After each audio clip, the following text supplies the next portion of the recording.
Periodic table, आवर्त सारणी, सभी को रुक देना। आवर्त सारणी, पीरियोडिक टेबल तत्वों की एक व्यवस्था है जिसमें तत्वों को व्यवस्थित किया गया। तत्वों को व्यवस्थित करने से बहुत कुछ तत्वों के बारे में मालूम हो जाता है। बहुत ढेर सारे प्रश्नों का आंसर मिलना शुरू हो जाता है आवर्त सारणी से, पीरियोडिक टेबल से। मेंडलीव ने सबसे पहले तत्वों को आवर्त के रूप में, आवर्त मतलब सारणी के रूप में व्यवस्थित किया था। मेंडलीव से पहले भी वैज्ञानिक थे, प्राउड, न्यूलैंड, लोदरमेयर, ये सब वैज्ञानिक थे। इन्होंने, डोब्राइनर भी थे, तत्वों को व्यवस्थित करने का प्रयास किया और किसी ने सफलता पाई, किसी ने नहीं पाई, या किसी ने कुछ तत्वों को ही व्यवस्थित कर पाए। लेकिन मेंडलीव ने 1869 में तत्वों को एक सारणी के रूप में व्यवस्थित कर दिया और पूरे रसायन के क्षेत्र में एक नई क्रांति का जन्म हुआ है। मेंडलीव के समय लगभग 60 तत्व उसे या उससे कम तत्व ज्ञात थे। आज लोग, आप जानते हो, जो अक्रिय गैस तत्व है, इनर्ट गैस एलिमेंट, मेंडलीव के समय नहीं ज्ञात थी, क्योंकि वैज्ञानिकों को बिल्कुल आभास ही नहीं था कि कोई ऐसा तत्व भी होगा जो रासायनिक रूप से निष्क्रिय होगा, मतलब इनएक्टिव होगा। आप जानते हो परिभाषा अक्रिय गैस तत्व की, जो रासायनिक रूप से निष्क्रिय हो, इनएक्टिव हो। ऐसा कोई आभास नहीं था वैज्ञानिकों, इसलिए वहाँ पर ज़्यादा फोकस नहीं किया गया। लेकिन बाद में पता चला कि अक्रिय गैस तत्व भी होते हैं, helium, नियान, argon, krypton, xenon, radon, ये अक्रिय गैस तत्व हैं। तो मेंडलीव ने जो सारणी बनाई थी वो मूल आवर्त सारणी थी, ओरिजिनल पीरियोडिक टेबल थी। उन्होंने अपने पीरियोडिक टेबल में 8 खड़े कॉलम बनाए, जिसे उन्होंने वर्ग का नाम दिया, वर्ग मतलब ग्रुप का नाम दिया। और 7 क्षैतिज कॉलम थे। ये क्षैतिज 1 2, ये क्षैतिज कॉलम, ये क्षैतिज कॉलम, कितने क्षैतिज कॉलम? 7, 1 2 3 4 5 6 7, 7 क्षैतिज कॉलम और 8 खड़े कॉलम थे। ये मूल आवर्त सारणी थी। मूल आवर्त सारणी में तत्वों को रखा गया। और आप जानते हो तत्वों के 2 गुण हैं, एक परमाणु क्रमांक तत्वों का होता है और एक परमाणु भार होता है। परमाणु भार और परमाणु क्रमांक। उस समय तक जब मेंडलीव ने तत्वों को एक आवर्त के रूप में व्यवस्थित किया, अब कहानी सुना रहा हूं मैं आपको, ध्यान सुनिएगा। जब मेंडलीव ने तत्वों को आवर्त के रूप में व्यवस्थित किया, उस समय तक तत्वों का जो मूल लक्षण था, मूल लक्षण मतलब फंडामेंटल कैरेक्टर, वो परमाणु भार था। उस समय वैज्ञानिकों को यही था कि तत्वों का जो मूल लक्षण होता है, ओरिजिनल जो कैरेक्टर होता है, वो परमाणु भार होता है।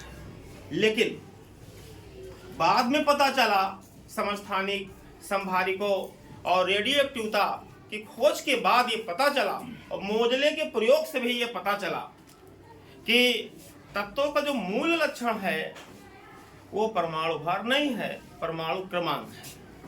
तो ओरिजिनल जो पीरियोडिक टेबल बनाई गई थी मेंडलीव के द्वारा, मूल आवर्त सारणी जो बनाई गई थी मेंडलीव के द्वारा, उसमें तत्वों को परमाणु भार के बढ़ते क्रम में रखा गया।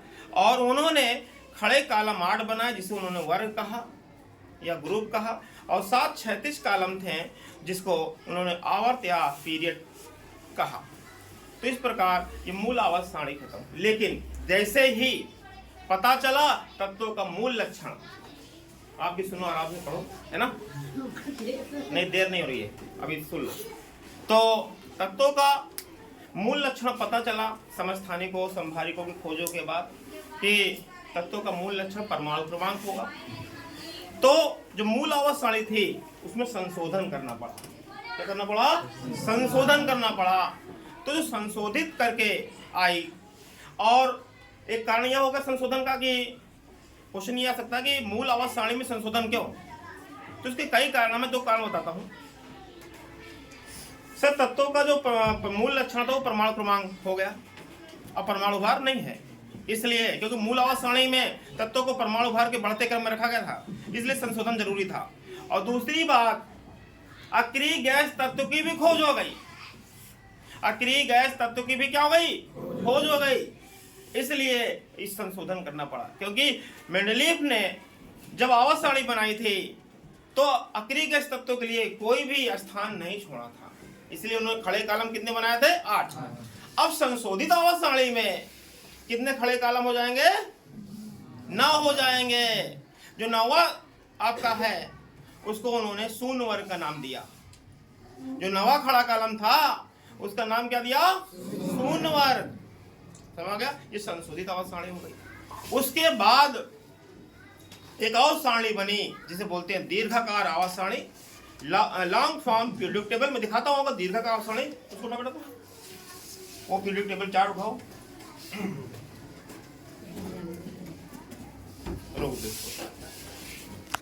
तो आपका पीरियोडिक टेबल है, ये दीर्घाकार आवास सारणी है। पहले मूल आवास सारणी आई, फिर संशोधित आवास सारणी आई। अब 3 वैज्ञानिक थे, राग, वर्नर और वरी।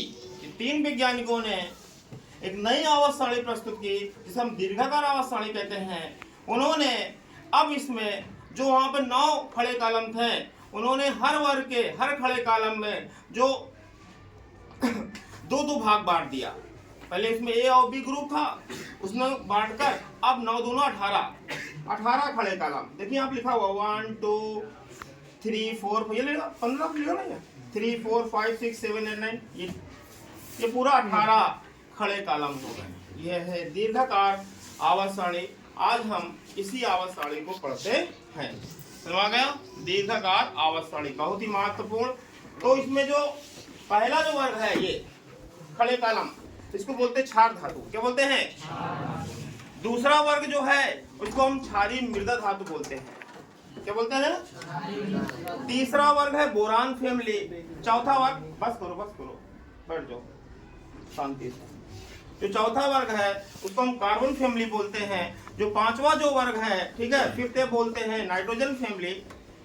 जो 6वां वर्ग है जिसको बोलते हैं 6H ऑक्सीजन फैमिली। फिर उसके बाद हाइड्रोजन, फिर शून्य वर्ग आता है। और दीर्घाकार आवास सारणी में तत्वों को 4 ब्लॉकों में बांटा गया, S block, P block, D block, F block. जो आपके 2 वर्ग इधर के हैं ये S ब्लॉक कहलाते हैं, और 6 इधर बने हुए हैं इसे बोलते हैं P ब्लॉक, और बीच वाला है इसे बोलते हैं D ब्लॉक।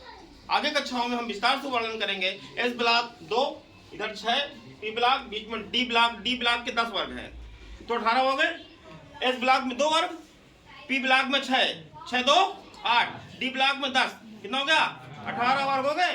और आप कहोगे सर S ब्लॉक कहाँ गया, F ब्लॉक कहाँ गया? F ब्लॉक आवास सारणी के नीचे कुछ तत्व ऐसे थे, कुछ ऐसे तत्व थे जो आवास सारणी में रखने पर दिक्कत उत्पन्न करते थे, इसलिए उनको आवास सारणी के बाहर 2 क्षैतिज पंक्तियों में रख दिया गया है, जिसे हम बोलते हैं लेंथेनाइड श्रेणी के तत्व और एक्टिनाइड श्रेणी के तत्व।